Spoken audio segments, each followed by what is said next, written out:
Hey everyone, it's Julian. Today I'm going to be talking to you about the much requested how to make deep minimal house in the style of East End dubs. As usual, you can get the full project files, samples, MIDI, presets, everything from this video is available right at the top of the description, and if you're a patron on my Patreon, check there because it's already available. And yeah, let's get started. So here's the project file. We're at 127 BPM, pretty standard tempo for the style, and the first sound here is this chord stab. So you can hear this is just playing this simple little pattern. It just comes in once every 4 bars. So it's pretty sparse, but it just adds that extra kind of background instrument that's going to fit over top of the bass line. So this one is actually playing a chord, but we're just playing single notes here because what we're doing is I'm using this chord device inside of Ableton here. So this allows you to just play chords across the whole keyboard basically. So what I've done here is this is kind of like a minor 7th chord because we have a 5th, this +7, and then we have a minor 7 there, that +10. The only thing that is missing that would really be technically in the minor 7 chord would be a minor 3rd. So if we added that +3 there,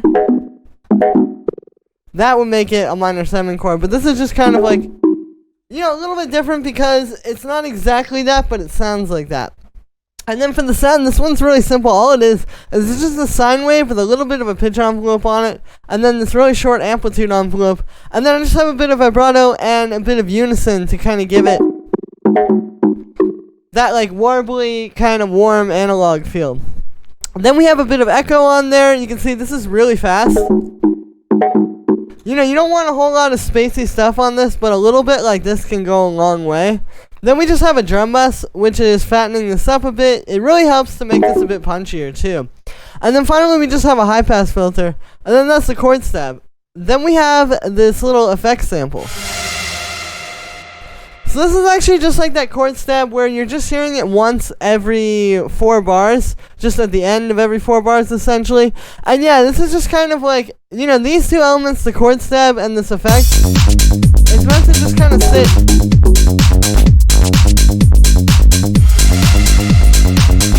Like you can hear basically you get the full groove that's sort of like this bed of sound that's playing the whole way through. And then these things are the things that just kind of come in and out to make it exciting and kind of keep the energy flowing. Because if you just get rid of these and just have the main groove, it can get kind of flat. But when you add these,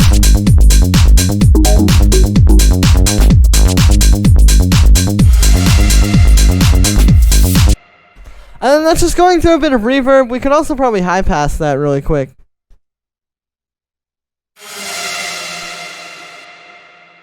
And yeah, really simple. This one's more about the sound that you're hearing than it is about the way we're processing it. Then we have our kick. So you can hear this is just a nice, fat, boomy 909 style kick I've got here that I've layered. And then this is just going into a little bit of drum bus. And that's really it. Like, if you get a really good 909 kick like this, you're not going to need, like, a whole bunch of processing to make it sound good. You're just not. It's going to sound good, and then the drum bus just gives it the extra little push that it needs. And yeah, then we have the bass line. So this bass line's actually really simple because all it is, again, we're in the key of G sharp minor, so we're just using G sharp, then another G sharp an octave up, and then we have this F sharp here, which, if you look, is literally just 2 notes down from the high G sharp. So yeah, really, really simple notes. It's just about creating this kind of like funky pattern like this that's just gonna keep rolling.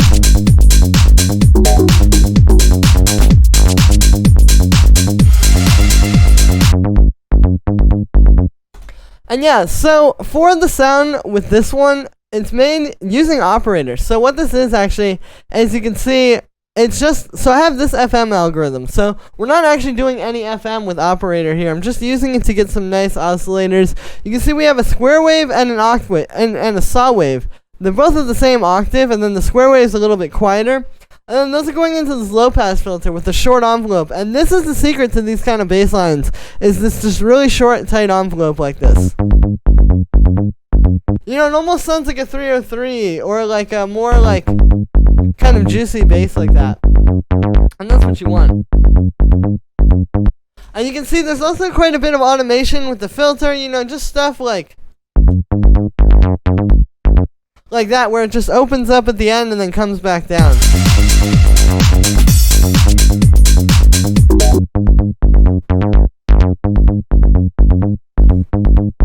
So yeah, that's happening. And it's also happening a lot in the build-up, where I've just taken literally the beginning of the bass line, like it's just this over and over and over again.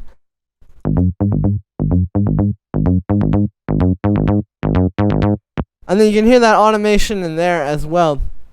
And yeah, and then we just have a bit of drum bus on that. And then a bit of EQ as well, you know, just boosting the low end, cutting out a little bit of room for the kick. And then that's it for the bass line. And then on the group of lows, all we really have on here is just a bit of saturation and then a little bit of a high pass filter as well, which just comes on in the intro here.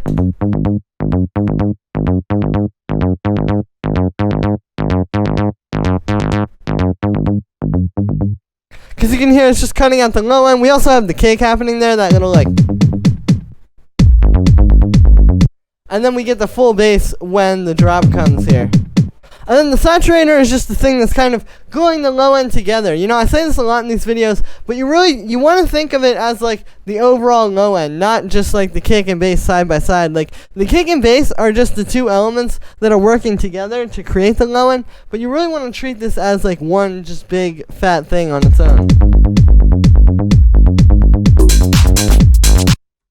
And yeah, so then we have the percussion, which sounds like this.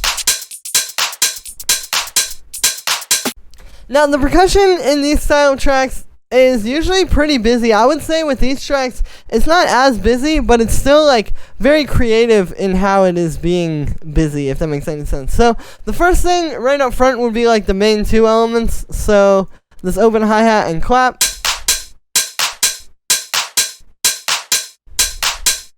So you can hear, you know, these are just like the main things that you hear in terms of the percussion. The hi-hat. It's just this nice like 909 style hi-hat. You can see I've shortened it with this envelope. And actually we have a bit of a decay automation. So it's a little bit smaller when you hear it here. And then it's a bit bigger here. And yeah, so we're just playing around with that dynamic. It's interesting because it's like, even here when you hear it and it sounds really big, it's still not like at its full length. Like it's still just be like that, but obviously this is minimal house, so we're going to shorten it a little bit. So it's just kind of like playing with that dynamic there. And then with the clap, I actually did the same thing. The clap, you can see I shortened it a little bit using the amp envelope, because you just want these tight, hard-hitting claps like this. And yeah, then we have sort of like the background percussion, this shaker and this closed hi-hat.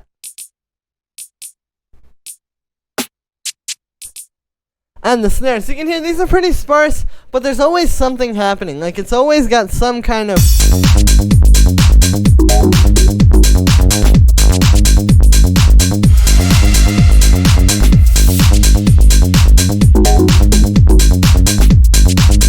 there's always some kind of percussion happening there to kind of fill out the groove. So that's what these three layers do. And then finally we just have this shaker, which is like just playing.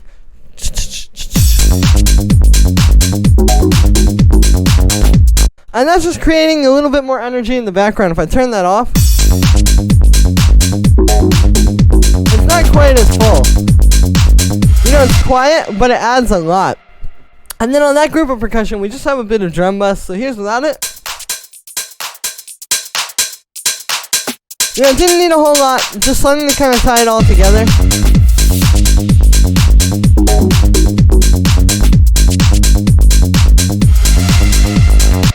And make it all a bit fatter together. And yeah, then we have the build snare.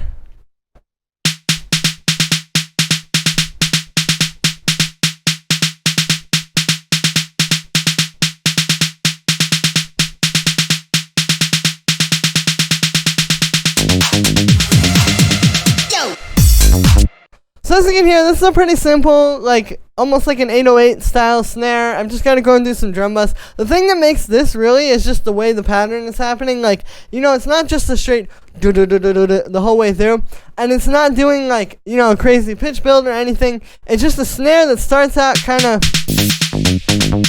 playing a very sparse pattern. You know, it's got a lot of space there, and then we just kind of make it more intense as the build-up goes. And then we get to this part. And it's building nicely. So that's what you want to do with the build snares in this style. Is if you're going to have one, start out sparse and then build up to the Don't just like come straight in with 16th notes. You know, you want to kind of build it a little bit and make it feel a little bit more like the energy is rising.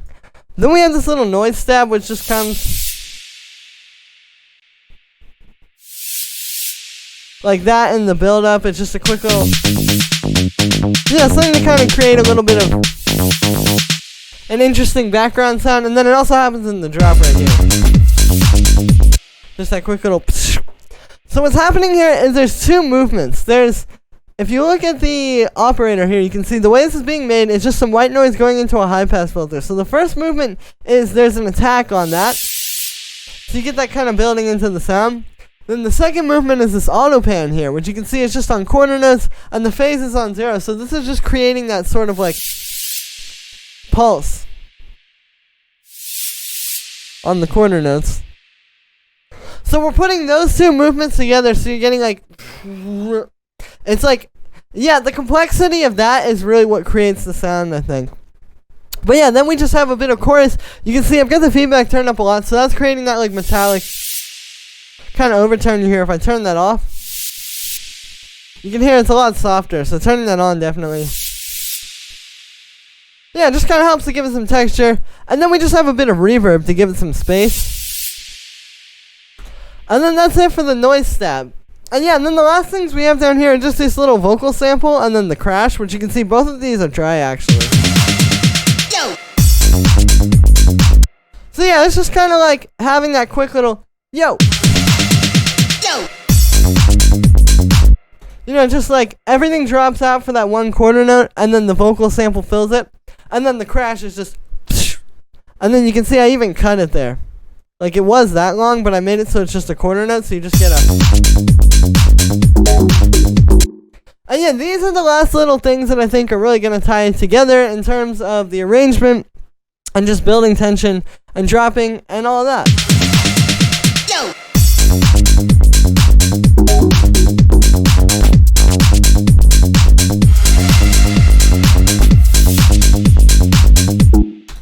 And yeah, so that is going to be it for this one, guys. I hope you enjoyed. As always, make sure to like this video as well as subscribe. And let me know what you think of this video in the comments. Like I said in the beginning, you can get the full project files, samples, MIDI, presets, everything like that from this video. It's available right at the top of the description. And if you're a patron on my Patreon, check there because it's already available. Thank you so much, everybody, for picking up these sample packs. These really support me. Plus, you get some great samples to work with and some great project files to play with on your own. And yeah, thank you so much, guys. And I will see you tomorrow with another video.